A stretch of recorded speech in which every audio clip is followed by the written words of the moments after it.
తొందరగా నడవండి, ఇంటికి వెళ్దాం. ఏంటి పెళ్లి నడక నడుస్తావు? పదా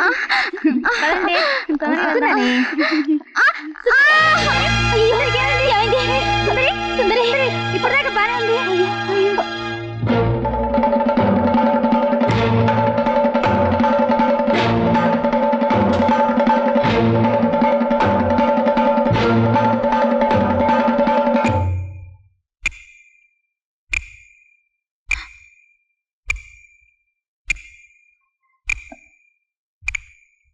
సీను, సుందరి గర్భవతి. అవును. సుందరమే. ఒరే సుందరం, నీకు మూడిందిరా. నీకు సుందరానికి ఏమిటి సంబంధం? ఏంటా, సుందరం నేను ప్రేమించాడా? అవును. అట్లాగే నీలవేడి నాగమణిని కూడా ప్రేమించాడు. ప్రస్తుతం సుజాత టీచర్ మీద ఉంది వాడి కన్ను. అబద్ధం, నేను నమ్మను. నమ్మద్దు.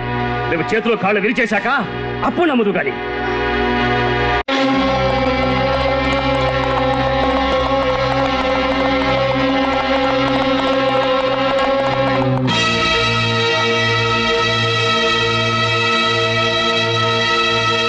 నాళ్ళు ఎందుకు చెప్పలేదురా? అది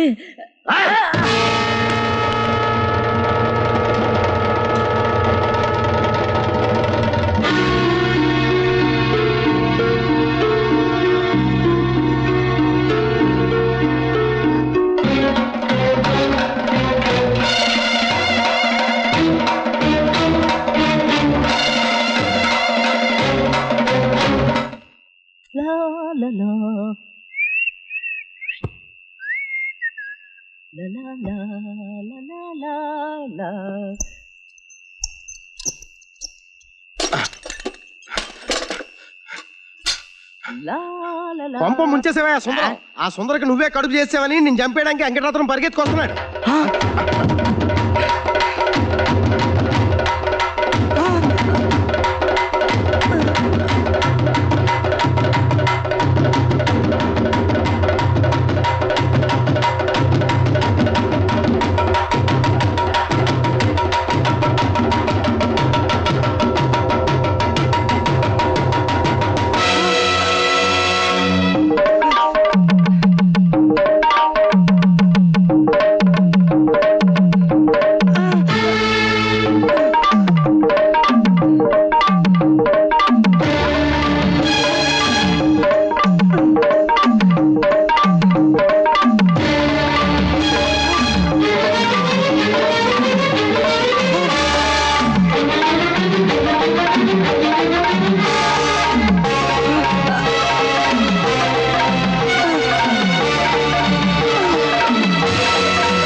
ఈ ఊళ్ళో ఏ ఆడదాని మీదైనా పరాయి మగాడు చెయ్యేస్తే చెయ్యి, కన్నేస్తే కన్ను, ఊడబీకే నేను ఇన్ని పాపాలు చేసే నిన్నంత తేలిగ్గా వదిలిపెట్టనురా. నీ కాలు కాలు కీలు కీలు విరిచి అప్పుడు తీస్తాన్రా నీ చేతులు.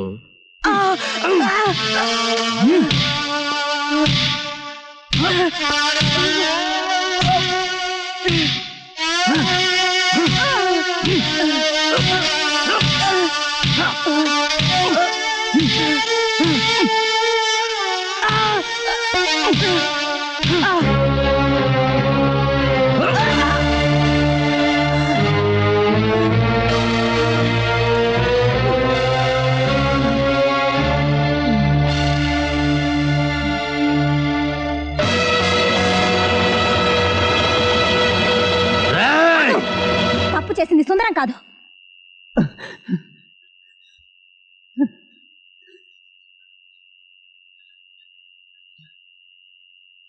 నిజమేనండి, ఈ తప్పు మా గురువుది కాదు, నాదే. పుట్టుమచ్చున్న పిల్లల్ని పెళ్లి చేసుకుంటే మహారాజు యోగం పడుతుందన్న మాటను నేను నమ్మాను. కానీ మా గురువులా నేను బయటపడలేదు. గుట్టుగా వెతికేవాడిని. అప్పుడప్పుడు మా కొట్టుకొస్తున్న సుందర అమాయకత్వం నన్ను రెచ్చగొట్టింది. నేను తప్పు చేశానండి. ఏమండి, నన్ను మన్నించండి.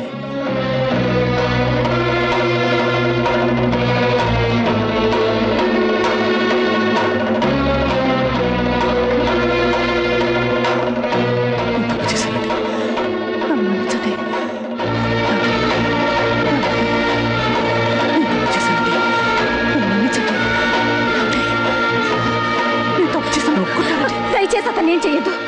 ఎప్పుడో మీ చెల్లెల్ని ఎవరో మోసం చేశారని ఈ ఊళ్ళో ఎవరేం చేసినా దండిస్తూనే వస్తున్నావు.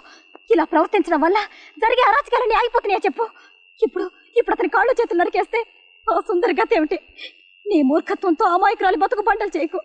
పన్నుకి పన్ను, కన్నుకు కన్ను అనేది ఆటవిక న్యాయం, రాక్షసత్వం. ఒక సింహాన్ని లొంగ తీసుకోగలవు, కానీ బెదిరించి ఒక్క పువ్వుని వికసింపచేయి చూద్దాం. దౌర్జన్యం అన్ని వేళలా గెలవదు.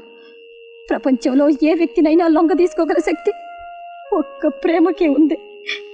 ప్రేమ దానికున్న గౌరవాన్ని కూడా పోగొట్టాడు సుందరం.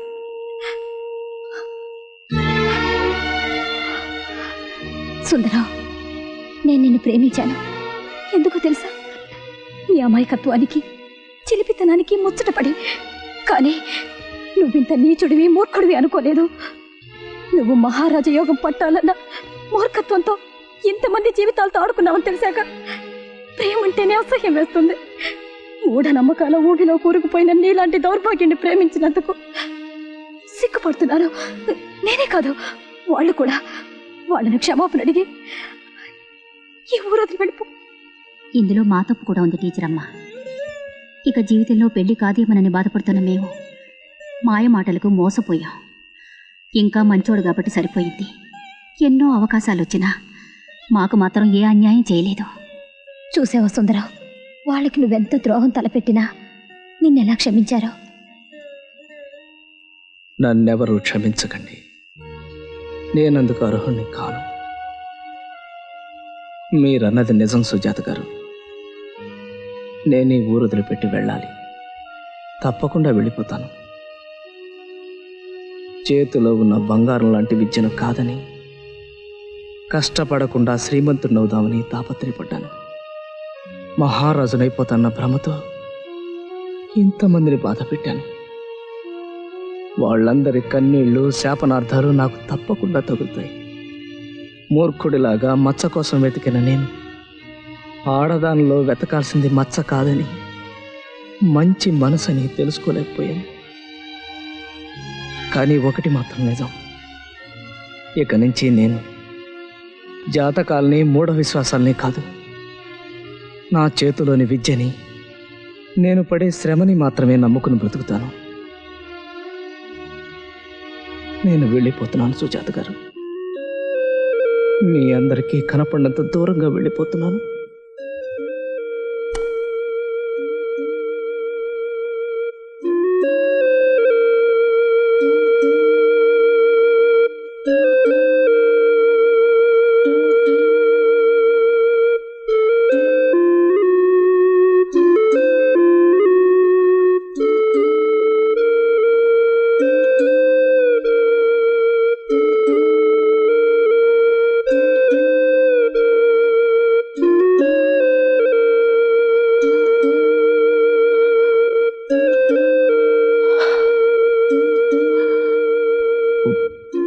వెళ్తాను.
ఇదేంటండి, పాలకాస్తు రావాలి కదా, ఇలా బెత్తముచ్చుకుని క్లాస్ తీసుకోవాలి. అవును, మచ్చని మహారాజునవుతానని ఆశపడ్డావే, ఇంతకీ నాకు ఆ మచ్చలేదు తెలుసా? నిజమా? ఏది చూడనివ్వండి. చెప్తే నమ్మకలేదా ఏమిటి? మరి ఆ రోజు దళ్ళు ఆ పుట్టుమచ్చ సుందరు ఖచ్చితంగా ఏనుగు దొరికేసింది తెలుసా? ఏనుగా? నేను